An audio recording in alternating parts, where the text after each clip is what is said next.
দুই বোন মিলে চলে আসলাম বাবার সবজি বাগানে। আর যে সবজিগুলো নেবার সেগুলো কেটে নিব। সেই সাথে হাত দিয়ে একটু ছুঁয়েও দিয়েছি, খুবই ভালো লেগেছে। কিন্তু বাগানে এসে এমন রক্তমাখা হাত দেখতে পাবো সেটা ভাবতে পারিনি। আসসালামু আলাইকুম, কেমন আছেন সবাই? আশা করছি আল্লাহর রহমতে সবাই ভালো আছেন। আলহামদুলিল্লাহ, আমরাও ভালো আছি। ও মাশাআল্লাহ। তো দাঁড়া দাঁড়া দুই কাটিস বোন নি। চলে আসলাম। যেহেতু বাবাও বাড়িতে নেই, কারণ সে চলে গিয়েছে, ওই তো আগের ভিডিওতে বলেছিলাম যে বাড়ির মাহফিলের জন্য। আর এখানে দেখলাম যে গাছে বেগুন হয়েছে। তো এই প্রথমে এই বেগুনটা কেটে নিয়েছি, তারপরে একই গাছে আরও একটা বেগুন আছে। তো দুই বোন মিলে এসেছি কাটার জন্য। আসলে নিজেদের খাবারের জন্যই কিন্তু দুই একটা গাছ লাগানো, আর সেখান থেকে যে সবজিগুলো হয় এগুলো ছিঁড়ে নিতে খুবই ভালো লাগে। আর গাছের সবজি তো একটু বেশি মজাদার হয়। তো যাই হোক, এরপরে মানে আমরা কিন্তু বেগুন দুইটা নিয়ে নিয়েছি। তো এর আগের ভিডিওতে শেয়ার করেছিলাম যে বেগুন রান্না করার। তো এখানে এই পাশটাতে বেশ কয়েকটা টমেটো গাছ রয়েছে, আর গাছগুলো অনেক লম্বা লম্বা। আর যেগুলোতে বাবা এভাবে লাঠি দিয়ে বেঁধে দিয়েছে, নয়তো এত বড় গাছ তো আর রাখা সম্ভব না। এ কারণে তো যাই হোক, গাছগুলোতে মাশাল্লাহ অনেক টমেটো হয়েছে।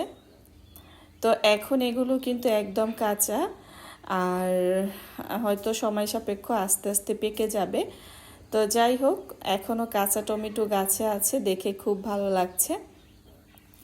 এপাশে অনেক সবজির গাছ রয়েছে, সেই সাথে সিম গাছ, লাউ গাছ, এগুলো তো আছে। এই তো পালং শাক, এগুলো এসে মুরগিতে খেয়ে ফেলে। কারণ আমাদের এই মুরগি থাকে, যেহেতু এর চারপাশে খুব সুন্দর করে বাবা আবার নেট দিয়ে দিয়েছে, যার কারণে মুরগিও তেমন একটা ঢুকতে পারে না। তো এই আবার ফুলকপি গাছ লাগানো হয়েছিল। তো এখান থেকে 2 থেকে 3 বার নাকি ফুলকপি খাওয়াও হয়েছিল।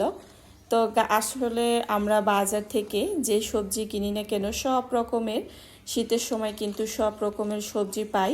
কিন্তু এই সবজিগুলো যখন নিজেদের হাতে লাগানো হয় আর সরাসরি যখন নিজের চোখে দেখা হয়, তখন কিন্তু অন্য রকমের একটা ভালো লাগা কাজ করে। তো যাই হোক, আমার বোন কিন্তু বেগুন কেটে ও কিন্তু চলে গিয়েছে। এপাশে আমি মূলা গাছের ফুল দেখলাম, সত্যি অনেকটা অবাক হয়েছি, কারণ মূলা গাছে এর আগে আমি ফুল দেখিনি।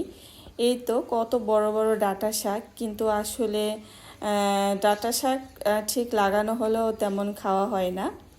এই তো কত বড় মূলা রয়েই গেছে, কিন্তু এগুলো হয়তো আর খাওয়াও হবে না। আর এতে যে এরকমের সাদা সাদা ফুল হয়, আমি আসলে আমার কাছে অনেক ভালো লেগেছিল, যার কারণে ক্যামেরা বন্দি করে নিয়েছি। বাড়িতে আসলে দুই বোন মিলে অনেক সুন্দর সময় পার করি। তো দেখা যায় কি, মানে আছে না যে সময় কাটে না বা কিছু, ওরকম কোনো ব্যাপারই না। দুই বোন মিলে খুব সুন্দর সময় পার করি। এই তো ছোট্ট একটা কাঁচামরিচ গাছ চোখে পড়লো আমার, সেটাও কিন্তু হাত দিয়ে বুলিয়ে দিয়েছি। আর এই তো বেশ কিছু টমেটো, এখানে একটা টমেটো আবার নষ্ট হয়ে গিয়েছিল।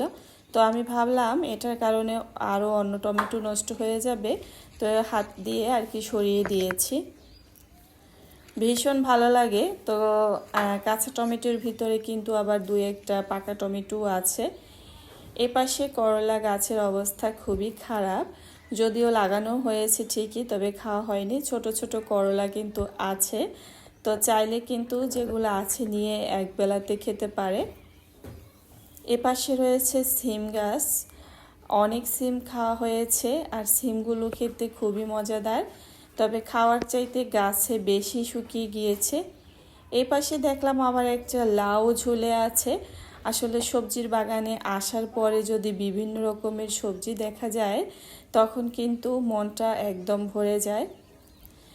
আর এই তো এপাশে কিন্তু আবার লাউ শাক যেগুলো রয়েছে, তো আমি ভেবেছি এখান থেকে কোনো সবজি নিব না, শুধু কয়েকটা সিম আর লাউ শাক নিব।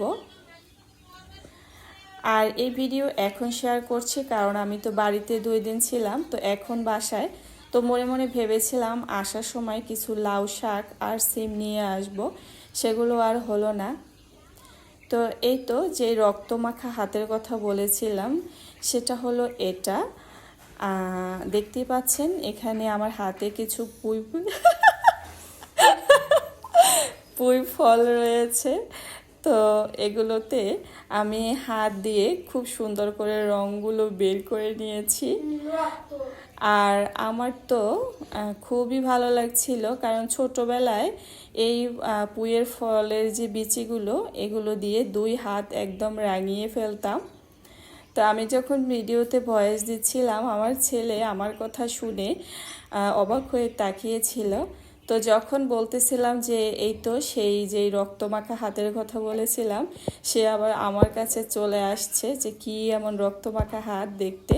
তো এই কারণে ওর অবস্থাটা দেখে আমি আর কি হাসি থামাতেই পারলাম না।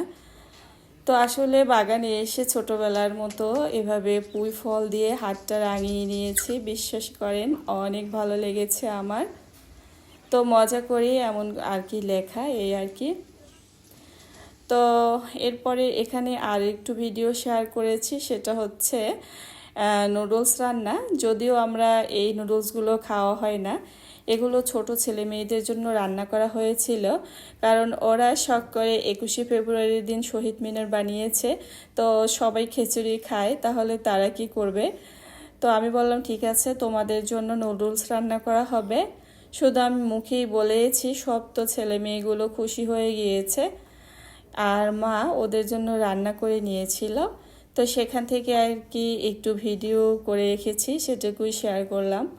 মূলত সব বাচ্চারা যখন মজা করে, বিশেষ করে আমার ছেলে তো শহরের বাসায় থাকার কারণে এগুলো ও দেখতেই পায় না। শহীদ মিনারটা ওর বেশি আগ্রহ ছিল, সেই কারণে আর কি বানানো হয়েছিল।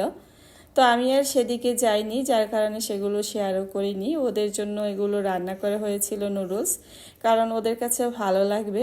ওরা যে কষ্ট করে শহীদ মিনারটা তৈরি করেছে, মানে অন্য রকমের একটা আনন্দ দেওয়ার জন্য এই আর কি। তো ছোট বাচ্চাগুলোর আনন্দের কথা ভেবেই কিন্তু এখানে নুডলসের রান্না করা হয়েছিল। আর আমি বলে তো চুপ করে আছি, কিন্তু সব দায়িত্ব পড়েছে মায়ের উপর। মাই রান্না করে দিয়েছিল।